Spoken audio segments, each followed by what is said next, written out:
Le Cornulier, on l'a dans un coin de notre tête, mais c'est pas son principal objectif de l'hiver. Son vrai objectif, c'est dimanche. On a tout axé là-dessus. Elle nous a pleinement rassurés la dernière fois où elle s'est littéralement envolée.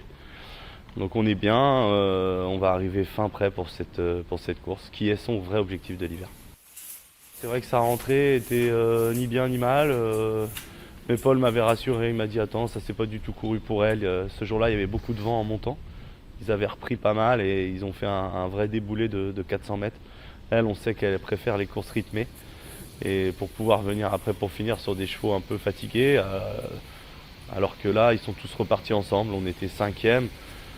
J'étais un peu inquiet d'être battu par certains chevaux qu'on a toujours devancés, mais les 100 derniers mètres finalement étaient plus que bien. Aujourd'hui, on est à 6 jours, on va dire. Lundi pour dimanche. La jument avait travaillé fort vendredi dernier, donc il y a 3 jours. Donc ce matin, elle a fait un boulot d'entretien. Elle a fait 5 lignes droites de 1000 mètres avec un leader et une petite sortie de dos. Elle a fait 500 mètres, 12,6, 12,7 à peu près, dans une piste pas forcément propice à la vitesse ce matin. Le matin, d'habitude, elle est pas trop démonstrative. J'avais une jument qui est douée, par contre, elle le matin, et elle m'a pris vraiment une franche longueur. Elle a tendance un petit peu des fois à se laisser vivre le matin. Après, elle a une ferrure un peu orthopédique pour protéger ses boulets qui ne l'avantage pas du tout dans sa façon de trotter, donc elle n'est pas efficace. Mais non, elle a fait. Moi, j'étais largement satisfait de son travail. Est-ce que selon vous, il y a encore des petites choses, des petits réglages à faire pour l'améliorer ou là vraiment la jument elle est au bouton pour monter? Non, bah non, elle est. Enfin, faut toujours faire attention au départ.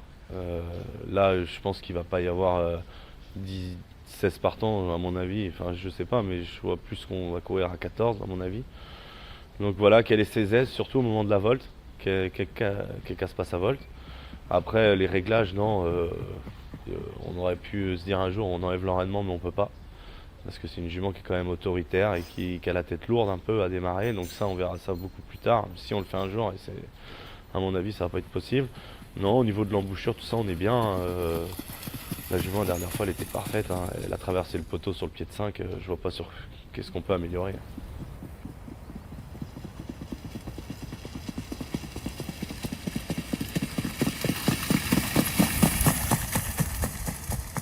J'ai pas mémoire, mais dites-le moi si elle a couru avec des œillères descendantes ou pas. La dernière fois, oui.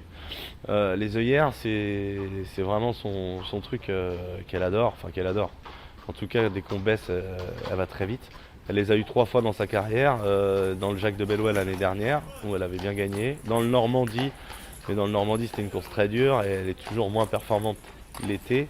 Donc ça avait moins bien fonctionné. Et la fois dernière. La fois dernière, pour aussi qu'on se rassure et qu'on voit vraiment où on en était. Après, est-ce qu'il y avait besoin de baisser la dernière fois pour gagner, je sais pas. Mais bon, c'est quand même des groupes 2, c'est des belles courses. Donc il fallait assurer et baisser. Est-ce que vous les remettez ce week-end ou est-ce que au cas où vous les gardez pour le cornulier? Ah non, non, ouais, ce week-end c'est un groupe 1, c'est des courses de prestige, hein, on peut pas se permettre de courir à 90%. Non, bien sûr, elle aura ses œillères dimanche.